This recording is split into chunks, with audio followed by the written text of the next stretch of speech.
Good morning class 8। आज 16 दिसंबर है और लास्ट क्लास में हमने हमारे ज्योग्राफी का चैप्टर नंबर 5 इंडस्ट्रीज स्टार्ट किया था और आज हम पढ़ेंगे पेज नंबर 52 से distribution of major industries. The world's major industries are the iron and steel industry, the textile industry and the information technology industry. दुनिया की जो सबसे मेजर इंडस्ट्रीज़ है वो आयरन इंडस्ट्री है, स्टील इंडस्ट्री है, टेक्सटाइल इंडस्ट्री है और इंफॉर्मेशन टेक्नोलॉजी इंडस्ट्री है। The iron, steel and textile industry are the older industries while information technology is an emerging industry. Iron steel और टेक्सटाइल इंडस्ट्रीज़ पुरानी industries है, जबकि information technology अब की मतलब वर्तमान की उभरती हुई इंडस्ट्रीज़ है। The countries in which iron steel industry is located are Germany, USA, China, Japan and Russia. वे देश जहाँ पर आयरन और स्टील की इंडस्ट्रीज़ है वो है जर्मनी, यूएसए, चाइना, जापान और रशिया।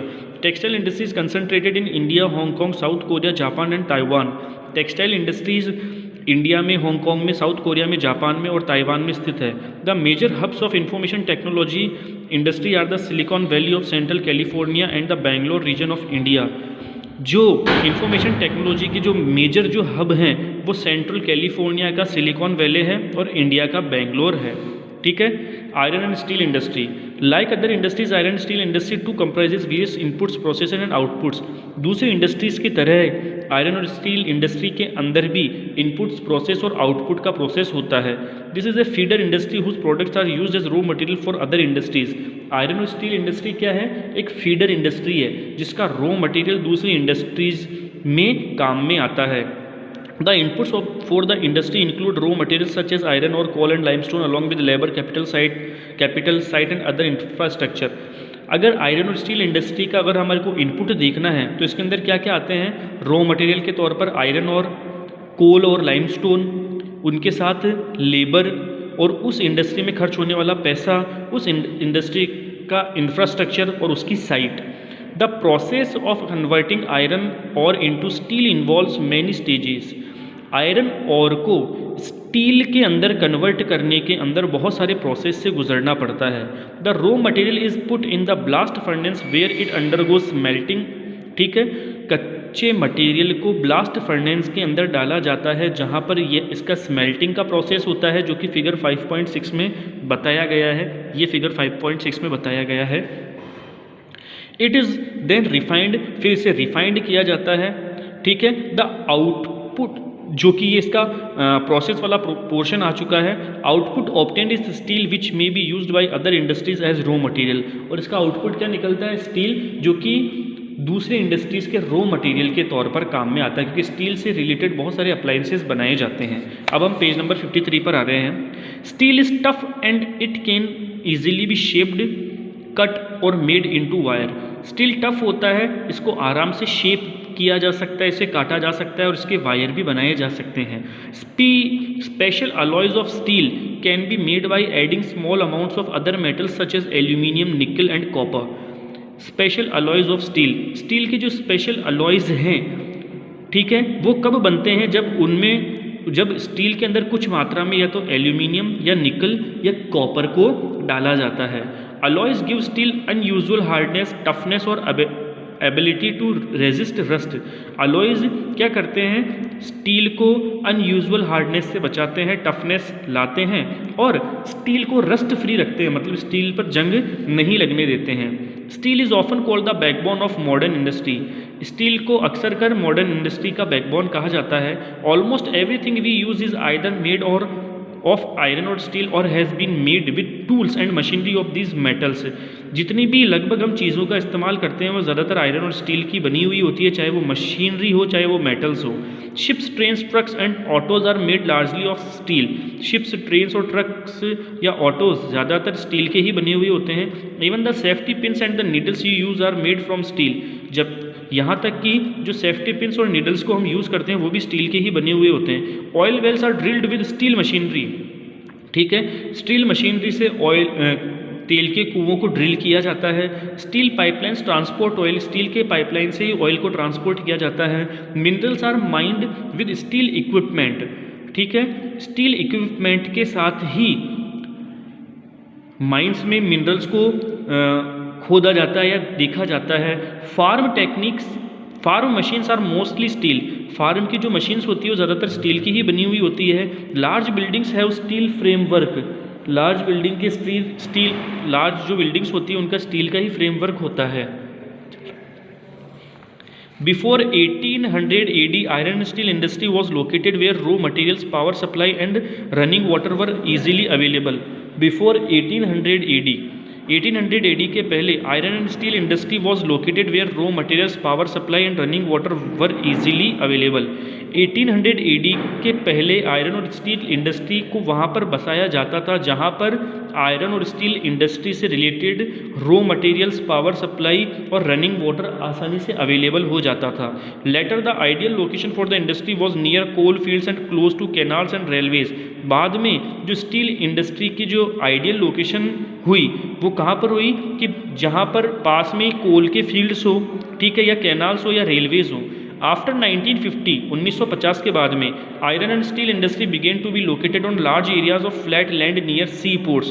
1950 के बाद में आयरन और स्टील इंडस्ट्री को वहाँ पर बसाया गया जहाँ पर समुद्री पोर्ट थे और उन समुद्री पोर्ट के पास में फ्लैट लैंड होती थी। मतलब जहाँ पर समुद्री पोर्ट होते थे और उन समुद्री पोर्ट के पास में समतल ज़मीन होती थी, वहाँ पर 1950 के बाद में आयरन और स्टील इंडस्ट्री को बसाया गया। This is because by this time steel works had become very large and iron ore had to be imported from overseas. यह इस वजह से था क्योंकि 1950 में स्टील वर्क्स बहुत ज़्यादा बढ़ गया था और समुद्रों से ही जो आयरन और होता था, जो कि स्टील का रॉ मटेरियल था, वो इंपोर्ट आसानी से हो जाता था और मिल जाता था। In India iron and steel industry has developed taking advantage of raw materials, cheap labour, transport and market. भारत के अंदर स्टील और आयरन इंडस्ट्रीज़ इस वजह से बसी है क्योंकि यहाँ पर रॉ मटेरियल्स, चीप लेबर और ट्रांसपोर्ट और मार्केट बहुत आसानी से मिल जाता है। All the important steel producing centres such as Bhilai, Durgapur, Burnpur, Jamshedpur, Rourkela, Bokaro are situated in the region that spreads over four states. जितने भी स्टील प्रोड्यूसिंग सेंटर्स हैं, चाहे वो भिलाई हो, दुर्गापुर हो, बुरहानपुर हो, जमशेदपुर हो, रूरकेला हो, बोकारो, ये सब ऐसे क्षेत्रों में फैले हुए हैं जो कि 4 से अधिक राज्यों में फैले हुए हैं। वेस्ट बंगाल, झारखंड, उड़ीसा एंड छत्तीसगढ़, ये सब ऐसे क्षेत्रों में हैं जो किन राज्यों में आते हैं? वेस्ट बंगाल, झारखंड, उड़ीसा और छत्तीसगढ़ में। Bhadravati and Vijayanagar in Karnataka, Visakhapatnam in Andhra Pradesh, Salem in Tamil Nadu are other important steel centre utilising local resources. अब है जमशेदपुर, ठीक है। जमशेदपुर के बारे में हमने सिविक्स के चैप्टर नंबर 6 में भी पढ़ा था, वापस देख लेते हैं। Before 1947 there was only one iron and steel plant in the country, Tata iron steel company limited, TISCO. 1947 के पहले भारत के अंदर सिर्फ एक ही स्टील और आयरन प्लांट था जो कि Tata iron and steel company limited, TISCO के नाम से जाना जाता था। इट वॉज प्राइवेटली ओन्ड, ये प्राइवेटली ओन्ड था। After independence the government took the initiative and set up several iron and steel plants. स्वतंत्रता के बाद गवर्नमेंट ने स्टील और आयरन प्लांट्स को लगाने के लिए बहुत सारे इनिशिएटिव्स लिए और बहुत सारे स्टील और आयरन प्लांट्स लगवाए। TISCO was started in 1907 at Sakchi. Sakchi में 1907 में टिस्को स्टार्ट हुआ था, near the confluence of the river Subarnarekha and Kharkai in Jharkhand. Jharkhand में सुबर्ण रेखा और करकाई नदी का जहाँ पर संगम होता है, 1907 में साक्ची में टिस्को का वहाँ पर क्या हुआ? उद्घाटन हुआ। Later on Sakchi was renamed as Jamshedpur. बाद में साक्ची को जमशेदपुर के नाम से जाना जाने लगा। Geographically Jamshedpur is the most conveniently situated iron and steel centre in the country. भौगोलिक रूप से जमशेदपुर जो है वो आयरन और स्टील सेंटर के लिए बहुत ही ज़्यादा कन्वीनियंट है, सही है। Sakchi was chosen to set up the steel plant for several reason. Sakchi को इस वजह से चूज़ किया गया था स्टील प्लांट के लिए क्योंकि वहाँ पर उसके बहुत सारे कारण थे। This place was only 32 kilometre away from Kalimati station on the Bengal Nagpur railway line. ये जो प्लेस था वो बंगाल नागपुर रेलवे लाइन से मात्र 32 किलोमीटर दूर था। It was close to the iron और coal and manganese deposit as well as to Kolkata which provided a large market, ठीक है। It was close to the iron और कोल एंड मैग्नीज डिपोजिट्स, जहाँ पर आयरन और कोल और मैग्नीज का deposit किया जाता था कोलकाता में, और ये वहीं के उसी के पास में था और यहाँ पर एक बहुत बड़ा मार्केट भी था। TISCO gets coal from Jharia coal fields, TISCO को कोयला झारिया कोल फील्ड से मिलता था। आयरन और लाइमस्टोन डोलोमाइट और मैग्नीज फ्रॉम उड़ीसा से मिलता था, मतलब आयरन और लाइमस्टोन डोलोमाइट और मैग्नीज उड़ीसा से मिलता था और छत्तीसगढ़ से मिलता था। The Kharkai and Subarnarekha rivers ensured sufficient water supply, और इसी के पास में खरखाई और सुबर्ण रेखा रिवर्स है जहाँ पर पानी की सप्लाई बहुत ही अच्छी तरीके से टिस्को को मिल जाती थी। Government initiatives provided adequate capital for its later development, government ने बाद में ऐसे ऐसे इनिशिएटिव लिए हैं जिसकी वजह से टिस्को का डेवलपमेंट बहुत ही अच्छी तरीके से हुआ। In Jamshedpur several other industries plant were set up after TISCO, Jamshedpur में टिस्को के बाद में बहुत अलग अलग इंडस्ट्रियल प्लांट और भी बने। They produce chemical, locomotive parts, agricultural equipment, machinery, tin plate, cable and wire. जहाँ पर ये दूसरी industries chemicals, locomotive parts, agricultural equipment, machinery, tin plate, cable and wire को बनाते हैं। The development of the iron and steel industry opened the doors to rapid industrial development in India. जैसे ही भारत के अंदर आयरन स्टील इंडस्ट्री का development हुआ तो इन्होंने दूसरी इंडस्ट्रियों के लिए भी अपने दरवाजे खोल दिए। Almost all sectors of the Indian industry depend heavily on the iron steel industry for their basic infrastructure. आज इंडियन इंडस्ट्री का हर एक सेक्टर अपने इंफ्रास्ट्रक्चर के लिए आयरन और स्टील इंडस्ट्री पर डिपेंडेंट है। The Indian iron and steel industry consist of large integrated steel plants as well as mini steel mills.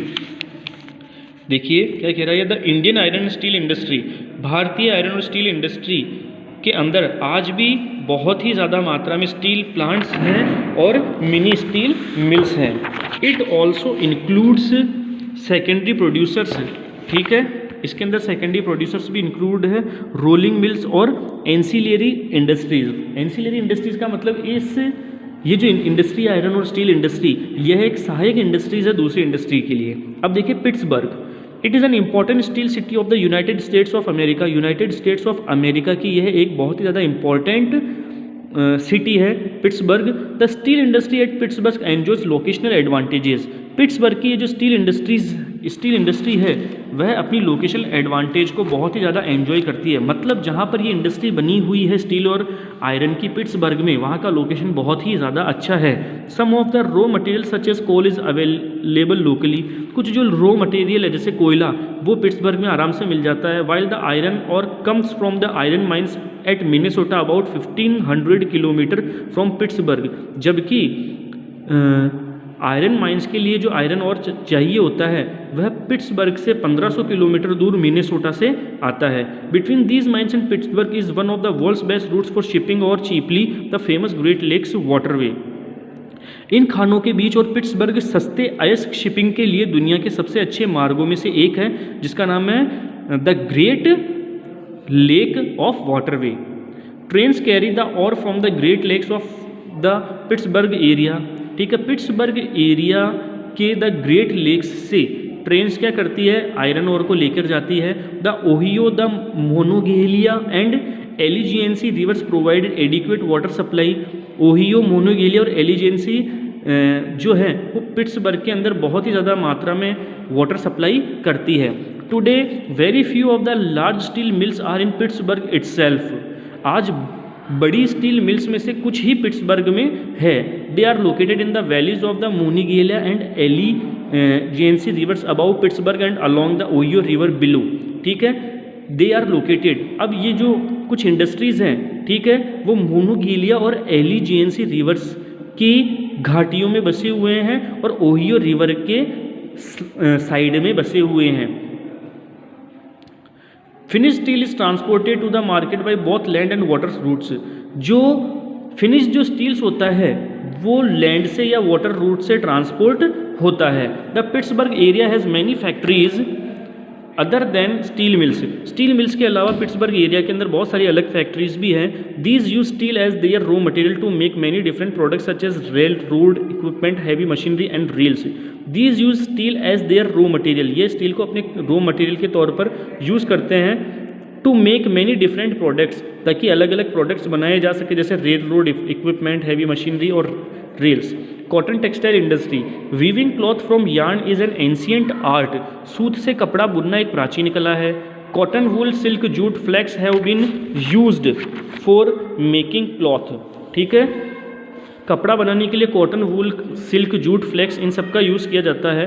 The textile industry can be divided on the basis of raw materials used in them, textile industry can be divided on the basis of raw materials used in them, textile industry को divide किया जा सकता है इस आधार पर कि उनमें किस तरह का रॉ मटेरियल यूज़ किया जा रहा है।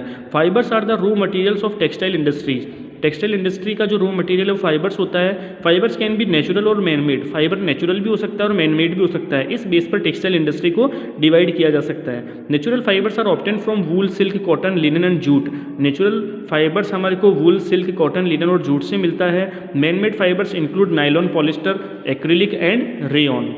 The cotton textile industry is one of the oldest industries in the world, दुनिया में पुरानी इंडस्ट्रीज में कॉटन टेक्सटाइल इंडस्ट्रीज भी आती है। Till the industrial revolution in the 18th century cotton cloth was made using hand spinning techniques wheels and looms.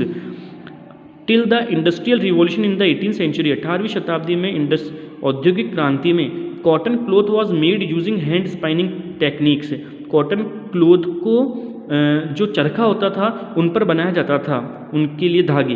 In 18th century power looms facilitate the development of cotton textile industries, 18वीं शताब्दी में power looms ने cotton textiles को develop करने की facility दी। First in Britain and later in other parts of the world, सबसे पहले ब्रिटेन में दी और फिर दुनिया के अलग हिस्सों में दी। Today India, China, Japan and the USA are important producer of cotton textiles, आज भारत, चाइना, जापान और यूएसए कॉटन टेक्सटाइल्स के इंपॉर्टेंट प्रोड्यूसर्स हैं। India has a glorious tradition of producing excellent quality cotton textiles, India का एक गौरवशाली इतिहास रहा है कि यहाँ का जो कॉटन टेक्सटाइल है वो बहुत ही ज़्यादा एक्सीलेंट है। Before the British rule India had spun and had woven cloth already had a wide market, ठीक है, ब्रिटिश शासन से पहले भारतीय हाथ काता और हाथ से बुनने का कपड़े से पहले एक विस्तृत बाजार था। The muslins of Dhaka, chintz of Masulipatnam, calicos of Calicut and gold wrought cotton of Burhanpur, Surat and Vadodara were known world wide for their quality and design. Dhaka का मुस्लिम, मसूलीपट्टनम का चिंट्स, कैलिकट का कैलिकोस और बुरहानपुर का गोल्ड रॉट कोटा, ठीक है, और सूरत और वडोदरा का जो कॉटन था वे अपनी क्वालिटी और डिज़ाइन के लिए फेमस थे, ठीक है। But the production of hand woven cotton textile was expensive and time consuming, लेकिन हैंड वूवन टेक्सटाइल का जो प्रोडक्शन था वो क्या करता था, बहुत ही ज़्यादा वो महंगा था और टाइम कंज्यूम बहुत ज़्यादा करता था। Hence traditional cotton textile industry would not face the competition from the new textile mills of the West which produce cheap and good quality fabrics through mechanised industrial units. इस वजह से जो परंपरागत तरीके से जो कॉटन टेक्सटाइल इंडस्ट्री जो थी वह पश्चिमी देशों से आई हुई चीप और गुड क्वालिटी के फैब्रिक से कंपटीशन नहीं कर सकी। The first successful mechanised textile mill was establish in Mumbai in 1854, सबसे first successful mechanised textile industry Mumbai के अंदर 1854 में बनी। The warm moist climate, a port for importing machinery, availability of raw material and skilled labor resulted in rapid expansion of the industry in the region. The warm moist climate, वहाँ का जो climate था वो moist था। ए port for importing machinery, और मुंबई का जो port था वहाँ से मशीनरी आसानी से इंपोर्ट की जा सकती थी, वहाँ पर रॉ मटेरियल आसानी से मिल सकता था और वहाँ पर स्किल्ड लेबर उनको आसानी से मिल गई। इस वजह से यह जो क्षेत्र था उसके अंदर बहुत ही ज़्यादा फैलाव हुआ। Initially this industry flourished in the states of Maharashtra and Gujarat because of favourable humid climate. Initially यह जो इंडस्ट्री थी वो महाराष्ट्र और गुजरात राज्यों के अंदर भी बहुत अच्छी तरीके से फली फूली, क्योंकि यहाँ का जो क्लाइमेट था वो ह्यूमिड था। But today humidity can be created artificially and raw cotton is a pure and not weight losing raw material, so this industry has spread to other parts of India, ठीक है। लेकिन आज कृत्रिम रूप से आर्द्रता पैदा की जा सकती है और कच्चा कपास एक शुद्ध और वजन कम करने वाला कच्चा माल है, इसलिए यह उद्योग भारत के अन्य हिस्सों में फैल गया, ठीक है। Coimbatore, Kanpur, Chennai, Ahmedabad, Mumbai, Kolkata, Ludhiana, Puducherry and Panipat are some of the other important centres, ठीक है। अब हम पढ़ रहे हैं Ahmedabad. It is located in Gujarat on the banks of the Sabarmati river. Ahmedabad Gujarat के साबरमती नदी के तट के किनारे पर बसा हुआ एक शहर है। The first mill was establish in 1859। Ahmedabad में फर्स्ट मिल 1859 में स्टैब्लिश हुई। It soon became the second largest textile city of India after Mumbai. जल्दी ही भारत में मुंबई के बाद में Ahmedabad second largest textile city of India कहलाने लगा। Ahmedabad was therefore often refer to as the Manchester of India. इस वजह से अहमदाबाद को भारत का मैनचेस्टर कहा जाता है, ठीक है। राजस्थान का मैनचेस्टर भीलवाड़ा को कहा जाता है। Favourable locational factors were responsible for the development of the textile industry in Ahmedabad. Ahmedabad के अंदर टेक्सटाइल इंडस्ट्री के डेवलपमेंट के अंदर यहाँ का जो लोकेशनल फैक्टर है वो बहुत ही अच्छा है। Ahmedabad is situated very close to cotton growing area. Ahmedabad वहाँ पर बसा हुआ है जहाँ पर कॉटन ग्रोइंग एरिया बहुत ही पास में है। This ensures easy availability of raw material. इसकी वजह से क्या होता है कि अहमदाबाद की कॉटन टेक्सटाइल इंडस्ट्रीज़ को कच्चा माल बहुत ही आसानी से मिल जाता है। The climate is ideal for spinning and weaving. यहाँ का जो क्लाइमेट है वो स्पाइनिंग और वीविंग के लिए बहुत ही ज़्यादा अच्छा है। The flat terrain and easy availability of land is suitable for the establishment of the mills. समतल भूभाग और भूमि की आसान उपलब्धता मिल्स की स्थापना के लिए उपयुक्त है। The densely populated states of Gujarat and Maharashtra provided both skilled and semi skilled labour. क्योंकि अहमदाबाद के अंदर पॉपुलेशन बहुत ही ज़्यादा है, इस वजह से गुजरात और महाराष्ट्र के यहाँ पर बहुत सारे स्किल्ड और सेमी स्किल्ड लेबर आराम से मिल जाते हैं। Well developed road and railway network permits easy transportation of textiles to different parts of the country, thus providing easy access to the markets. यहाँ के जो रोड और रेलवे नेटवर्क हैं वो वेल डेवलप्ड हैं, जिसकी वजह से यहाँ का जो टेक्सटाइल है वो भारत के हर एक हिस्से में आसानी से पहुँच सकता है और यहाँ का जो मार्केट है वो बहुत बड़ा है। Mumbai port near by facilitates import of machinery and export of cotton textile. यहाँ पर पास ही में मुंबई पोर्ट है जहाँ से मशीनरी का आराम से इंपोर्ट हो सकता है और कॉटन टेक्सटाइल का आराम से एक्सपोर्ट हो सकता है। But in the recent year, लेकिन पिछले कुछ वर्षों से Ahmedabad textile mills have been having some problems. Ahmedabad textile mills को कुछ प्रॉब्लम्स को फेस करना पड़ रहा है। Several textile mills have closed down. बहुत सारी टेक्सटाइल मिल्स बंद हो चुकी है। This is primarily due to the emergence of new textile centers in the country as well as known upgradation of machines and technology in the mills of Ahmedabad. इसका कारण यह है कि अब देश के अंदर बहुत सारी नई इंडस्ट्रीज़ बन चुकी है और जिनके पास टेक्नोलॉजी और मशीन्स भी बिल्कुल कैसी है, अपडेटेड है, बिल्कुल नई मशीन्स हैं, नई टेक्नोलॉजीज़ हैं। नेक्स्ट है Osaka. It is an important textile centre of Japan, also known as the Manchester of Japan. यह जापान का एक इम्पॉर्टेंट टेक्सटाइल सेंटर है जिसको जापान का मैनचेस्टर कहा जाता है। The textile industry developed in Osaka due to several geographical factors. Osaka के अंदर टेक्सटाइल इंडस्ट्रीज़ बसाने का यह कारण है कि यहाँ का जियोग्राफिकल फैक्टर है वो बहुत अच्छा है। The extensive plain around Osaka ensure that land was easily available for the growth of cotton mills. यहाँ ओसाका के पास में जो मैदान हैं वो बिल्कुल कैसे हैं, समतल हैं, जिसकी वजह से यहाँ पर ज़मीन आसानी से मिल जाती है और मिल्स आराम से बन सकती है। Warm humid climate is well situated to spinning and weaving. Spinning और वीविंग के लिए यहाँ का जो क्लाइमेट है वो वार्म ह्यूमिड है। The river Yodo provide sufficient water for the mills. यहाँ की जो नदी है योडो वो इनके मिल्स को सफिशिएंट वाटर सप्लाई कर सकती है। यहाँ पर labour is easily available, labour आसानी से मिल जाता है। Location of port facilitates import of raw cotton and for exporting textile. यहाँ का जो लोकेशन है, ठीक है, वो रो कॉटन को इंपोर्ट कर सकता है और टेक्सटाइल्स को एक्सपोर्ट कर सकता है। मतलब यहाँ का जो पोर्ट फैसिलिटी है वो बहुत अच्छी है। The textile industry at Osaka depends completely upon imported raw materials. Osaka की जो टेक्सटाइल इंडस्ट्री है वो सिर्फ रॉ मटेरियल्स के आयात पर ही डिपेंडेंट है। Cotton is imported from Egypt. Cotton को इजिप्ट से इंपोर्ट किया जाता है, चाइना से इंपोर्ट किया जाता है, ठीक है, इजिप्ट एंड इंडिया और USA. The finished product is mostly exported and has a good market due to good quality and low price. यहाँ का जो फिनिश्ड प्रोडक्ट होता है उसे बाहर एक्सपोर्ट कर दिया जाता है क्योंकि ये गुड क्वालिटी का होता है, लेकिन लो प्राइस पर इसको एक्सपोर्ट कर दिया जाता है। दो it is one of the important textile cities in the country. इस वजह से ओसाका जापान की एक इम्पॉर्टेंट टेक्सटाइल सिटी है Of late, the cotton textile industry of Osaka has been replaced by other industries such as iron and steel machinery, shipbuilding, automobiles, electrical equipment and cement. ठीक है, ये जो Osaka की जो cotton textile industries है वो दूसरी इंडस्ट्रीज से रिप्लेस हो चुकी है, जैसे आयरन और steel industry, machine industry, ship building industry, automobiles, electrical equipment और सीमेंट इंडस्ट्री। तो क्लास 8 ये हमारा ज्योग्राफी का चैप्टर नंबर 5 कंप्लीट हो गया है।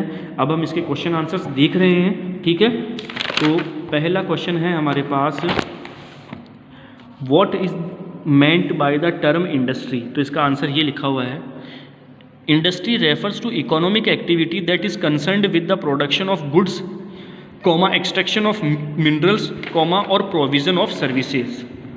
Second question है, which are the main factors which influence the location of an industry। तो इसका आंसर ये रहा, the location of industry is affected by the availability of raw material, land, water, labor, power, capital, transport and market। Third question है, which industry is often refer to as the backbone of modern industry and why. तो हमें पहले ये वाली line लिखनी है, steel industry is the backbone of modern industry. यहाँ पर गलती से आयरन लिख दिया है मैंने, आपको ये लिखना है steel industry is the backbone of modern industry. फिर लिखना है ships, trains, trucks and automobiles are made largely of steel, from safety pins to big ships are made from steel. फिर oil wells are drilled with steel machinery, steel pipelines transport oil, minerals are mined with steel equipment, farm machines are mostly made of steel, large buildings have steel framework। Fourth question है, why cotton textile industry rapidly expanded in Mumbai.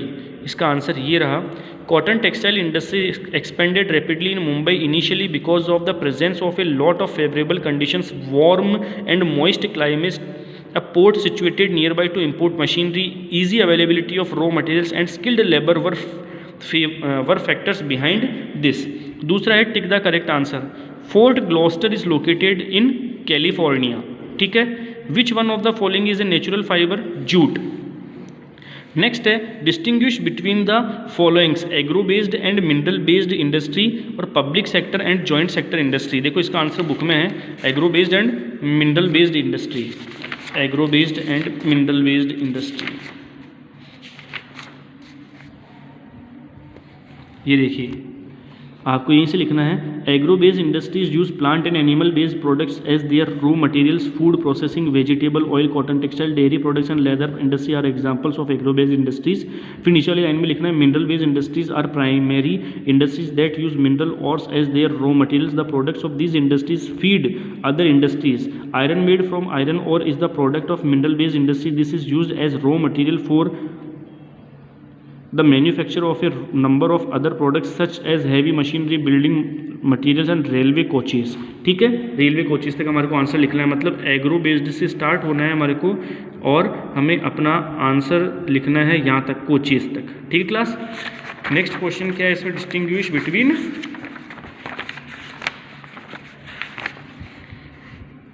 Public sector and joint sector industry. Public sector and joint sector industry, देखिए इसका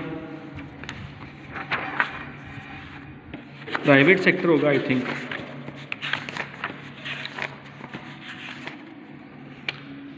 public sector and joint sector industry. ठीक है, तो अब ये देखिए, हाँ बिल्कुल मिलेगा हमारे को यहाँ पे पब्लिक सेक्टर और जॉइंट सेक्टर इंडस्ट्री। एक सेकंड, ये रहा,